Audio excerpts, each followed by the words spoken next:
They say that Game 7 is the best thing in hockey, and we got 2 of those for you tonight. My name is Andreas Sachenko, and you're watching Daily KHL Update. We take you first to Yekaterinburg. It's a side of battle between 2 rivals. Automobilists welcome Metallic, who had to bus for several hours due to weather. But it's the Bears who opened up the scoring. Former Peterborough repeat Nikita Kuristilov converts on a power play for his 3rd of the series. Automobilist almost answer right back as Patrice Cormier skates to the slot, shoots on a wide-open net on a rebound, but it goes way too high and up into the net end. Looks like the puck bounced in front of him in the last moment. Late in the period, Anatoly Goloshev gets hooked at a break and the ref gives a penalty shot. Georgi Belausev goes out to take it, but he can't get it past Eddie Pasquale.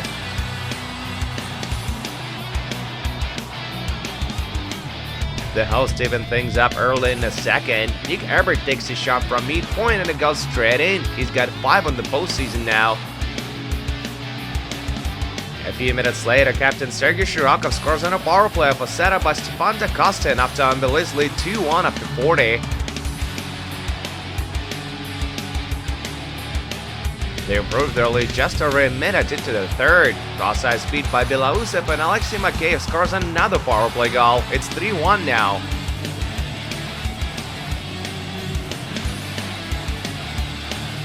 We're midway through the period. Magnitka with a quick transition play, short-handed. Pavel Akolzev throws it to the far post for a hit Nikolenko, but Igor Bobkov comes across and shuts the door. A little after that, Metallic on a power play. Semyon Koshlev one-times it from the point and it deflects in of Denis Zernov. 1-goal game with just over 6 minutes remaining on the clock. But they need just 2 to even things up. Captain Yegor Yakovlev gets a lucky deflection and all of a sudden it's a 3-3 hockey game and it goes to overtime, which doesn't last very long. Former Vancouver Canuck Nikolai Goldobin scores the winner 8 minutes in and Metallic clinch Game 7 on the road. They will now face Avangard in round 2. Sure hope they're not gonna bust it to Siberia. 4-3 is your final in Yekaterinburg tonight.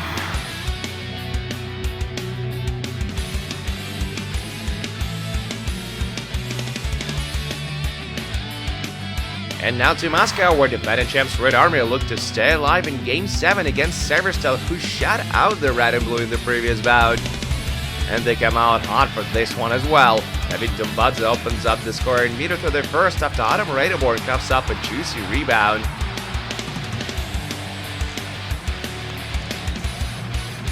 A few minutes later, Alexander Petunin bats the puck in on a power play to silence Moscow fans. They do get another look at it, but roll it a good goal anyway.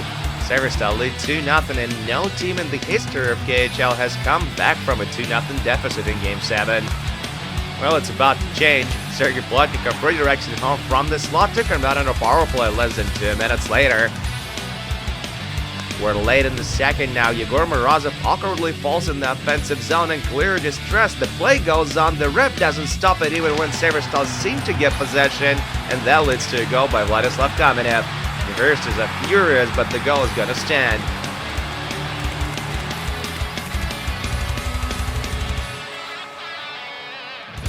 Early in the 3rd frame, Vladislav Provolnev, who picked up an assist on Kamenev's marker, smashes it past Alexander Samonov to give Red Army a 3-2 lead.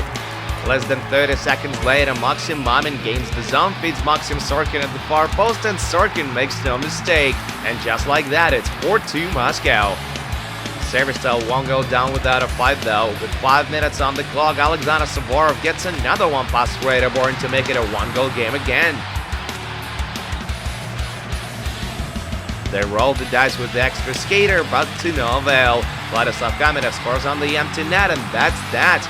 Red Army set a new KHL record with 48 goals scored in the opening round and win their 5th Game 7 out of the past 7. They will meet Lokomotiv in round 2. 5-3 is your final. And that's it for a Daily KHL update, but do come back the day after tomorrow for the first games of round 2. Angbars will face Samurai, while SKA St. Petersburg will meet Torpedo. My name is Andreas Sachenko, thank you guys so much for watching, and don't forget to check back with us this Thursday.